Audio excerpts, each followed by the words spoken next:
You're probably used to drug busts looking like grainy footage of some back alley sting SWAT vans, a couple kilos of contraband, a dramatic headline, and maybe a few people in handcuffs looking more stunned than dangerous. But this wasn't a bust. This was a hostile takedown of a criminal megacorp disguised as a meth empire. If you enjoyed this breakdown, don't forget to like, subscribe, and drop a comment. Your feedback helps shape what we cover next, and you being here keeps the conversation going. Thanks for watching. See you in the next one. And it didn't go down quietly. We're talking about Operation Silent Harbor, the biggest, boldest, most tech-savvy drug takedown the US Navy and FBI have ever pulled off. It had everything. A hidden super lab churning out 2,000 pounds of crystal meth a week. Billion-dollar banking trails vanishing into digital smoke. Maritime smuggling routes straight out of a Jason Bourne film. And at the center of it all, a cartel that didn't just act like a business, it was a business. One with spreadsheets, offshore accounts, encrypted comms, and yes, apparently a Q3 expansion plan. But let's start where it all began, with a whisper. Not from a snitch. Not from a cartel defector. Just strange energy spikes.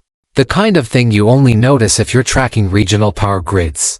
Suddenly, a truck repair shop in Colombia was pulling enough electricity to power a mini factory. Not suspicious at all, right? From there, it was a slow burn. Drones flew overhead.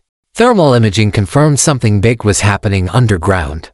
And satellite feeds caught convoys of trucks moving in and out like clockwork.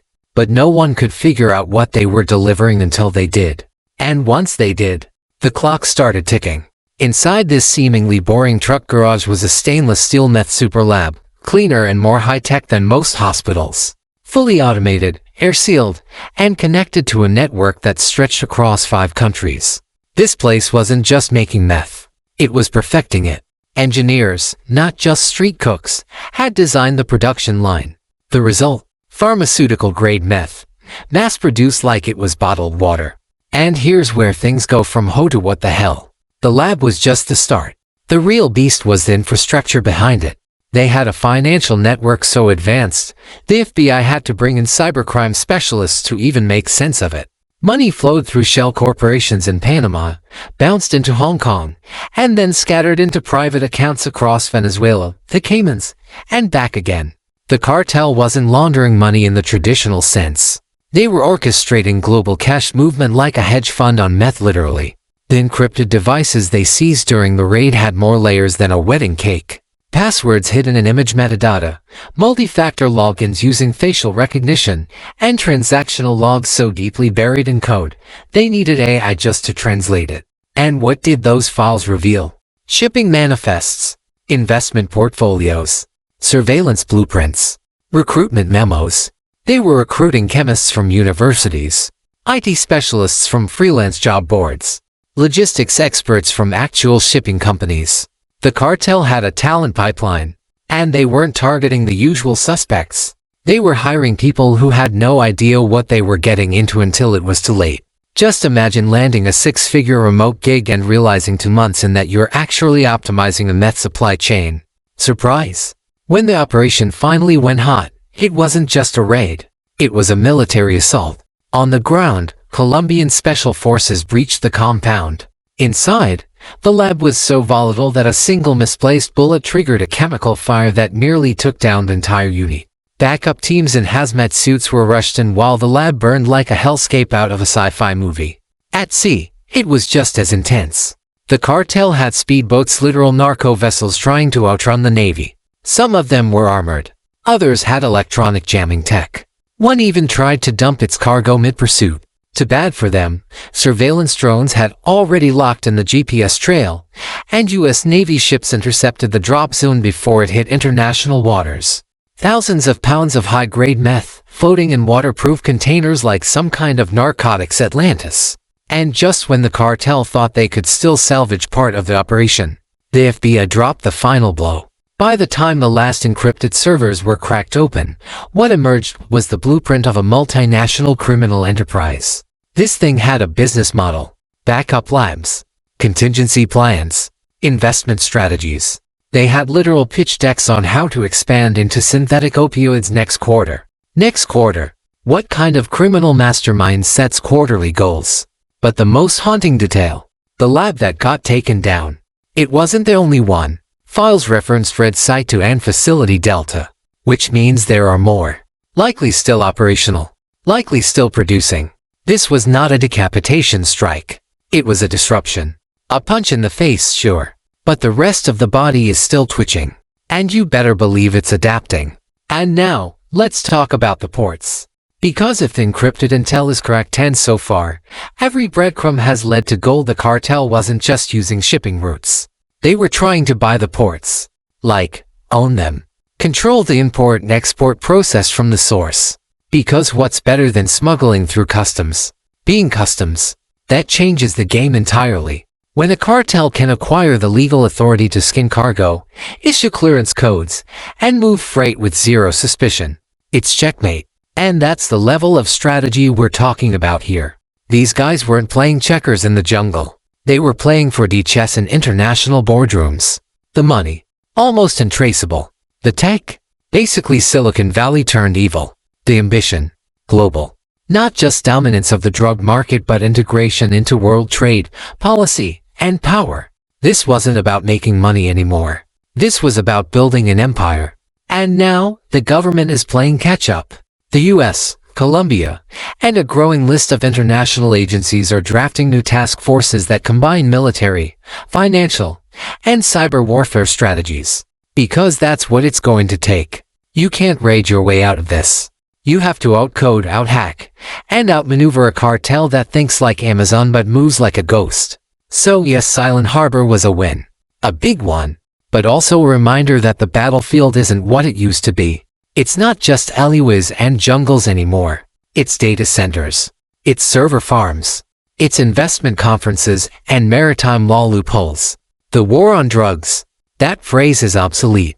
The new war is on criminal systems that look just like ours. And if we blink, they'll become indistinguishable. So, what do you think? Are we entering a new age of organized crime? Have we already arrived?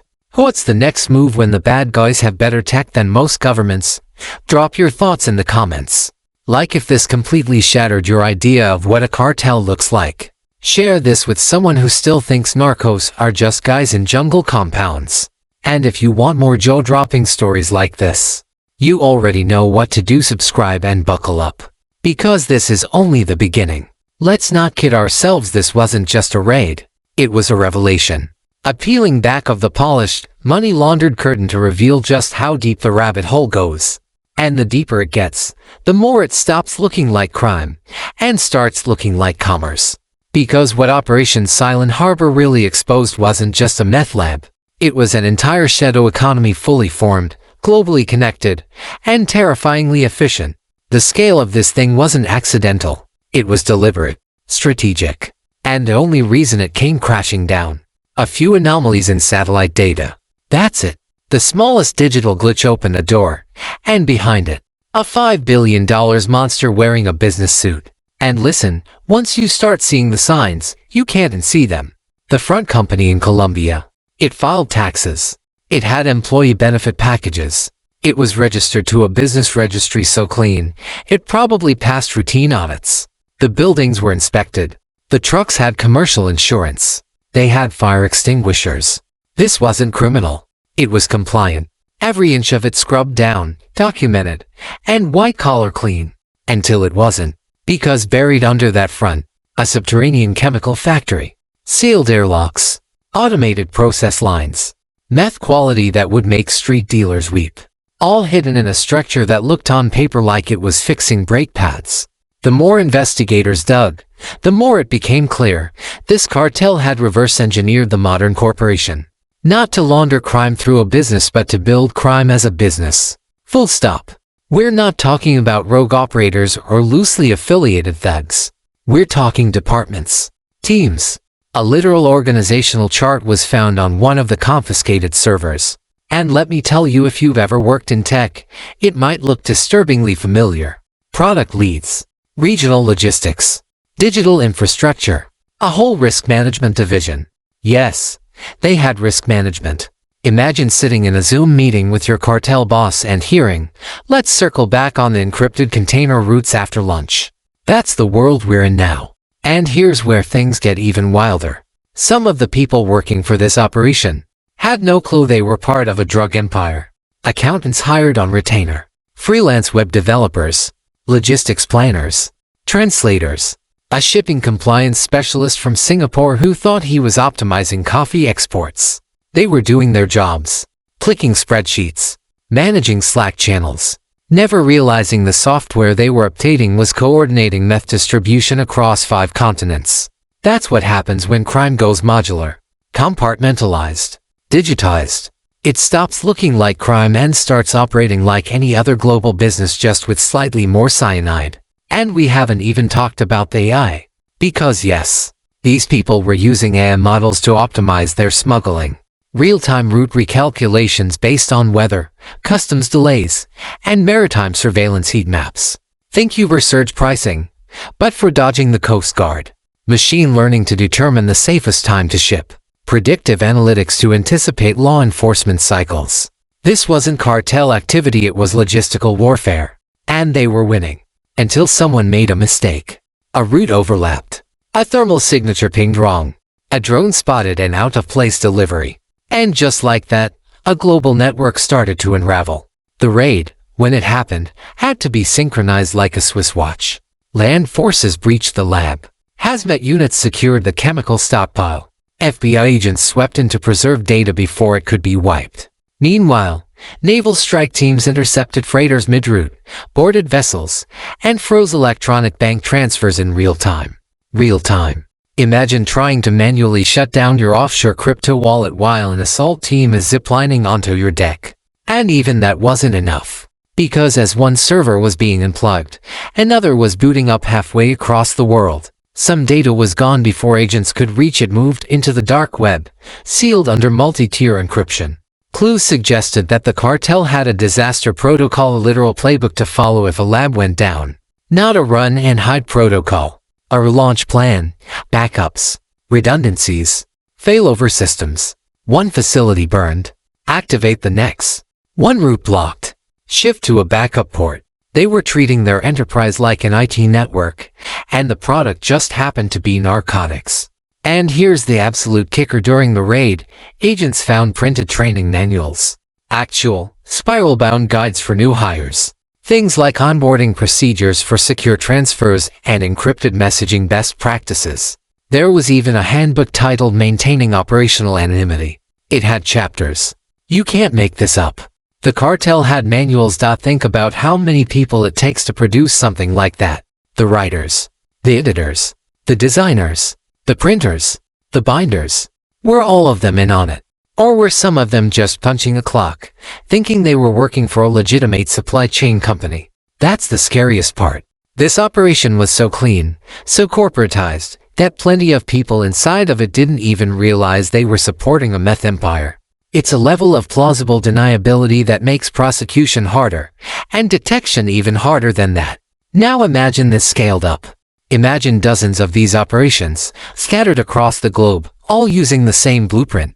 Imagine criminal empires that don't fight turf wars, but quarterly downturns. That don't need gang violence, because they're too busy hiring financial consultants.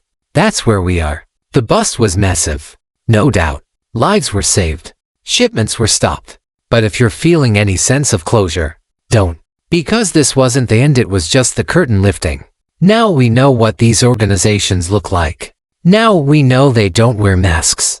They wear ties. They don't use burner phones. They use VPNs and encrypted clouds. They don't hide in shadows. They hide behind legitimate trade. And the war has to evolve. Law enforcement can't just be strong, they have to be smart, tech-savvy, cross-trained in finance, logistics, coding, surveillance, and yes, PR. Because part of the battle is shaping the narrative before the next wave comes crashing in. So, yeah, Operation Silent Harbor will go down in history as a tactical success. But it's more than that. It's a warning. One that says this is what the future of crime looks like, and it's already here. Invisible, scalable, engineered. And it's not slowing down. And just when you thought you'd heard the last twist in this saga, here comes the part that feels ripped straight from a season finale cliffhanger. The ports. That's right. The cartel wasn't just moving drugs through shipping lanes, they were actively trying to own the shipping infrastructure itself. Let that sink in for a second. Not just smuggling through ports. Not bribing dock workers. Not slipping a container past sleepy customs agents.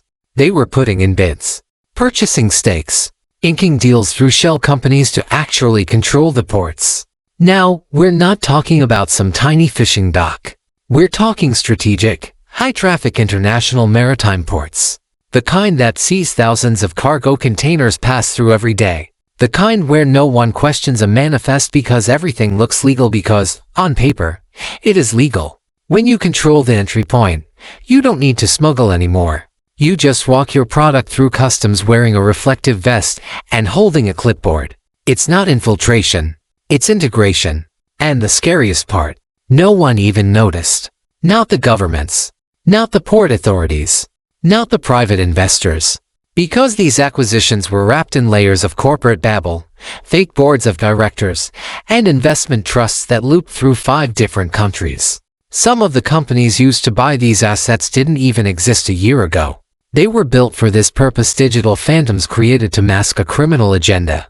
When the FBI and naval intelligence started connecting the dots post-trade, they found internal emails discussing future-proofing logistics through infrastructure acquisition. Future-proofing, like they were planning for 2030. These people weren't trying to avoid law enforcement, they were planning to outlive it. Let's be very clear here, if this hadn't been stopped when it was, this cartel would have been in a position not just to smuggle drugs, but to control trade flows, to track cargo movements, delay inspections, reroute containers.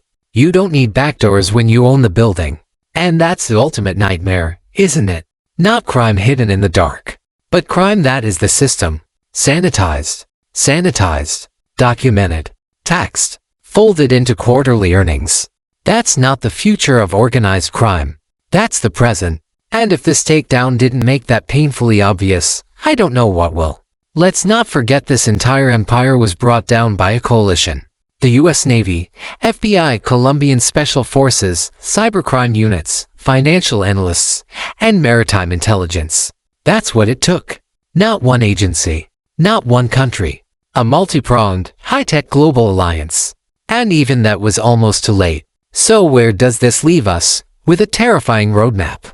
Because while this operation stopped one network, it also exposed just how scalable this model is. Any cartel watching this unfold now has a template. They know what worked, what almost worked, where the vulnerabilities were. And if we're being honest, some of them are probably already adapting, retooling, hiring a new round of consultants, building labs with even stronger digital cloaks. Because crime today isn't chaotic. It's efficient, clean, cold, and it's only going to get smarter. You still with me? Good, because if you made it this far, I want to hear from you. What part of this story made you stop and stare at the screen in disbelief? Was it the fake business acquisition? The idea of a narco startup with onboarding manuals? Or the fact that a meth syndicate almost pulled off a corporate takeover of an actual international port? Drop it in the comments. Vent. Rant. Speculate. We're in this together. If your jaw hit the floor somewhere between encrypted AI smuggling routes and the meth lab disguised as an auto shop, hit that like button. Share this with someone who thinks organized crime is still all about leather jackets and duffel bags. And of course subscribe. Because if this is what they just stopped, you better believe what's still running is even more unhinged. And we're going to talk about all of it.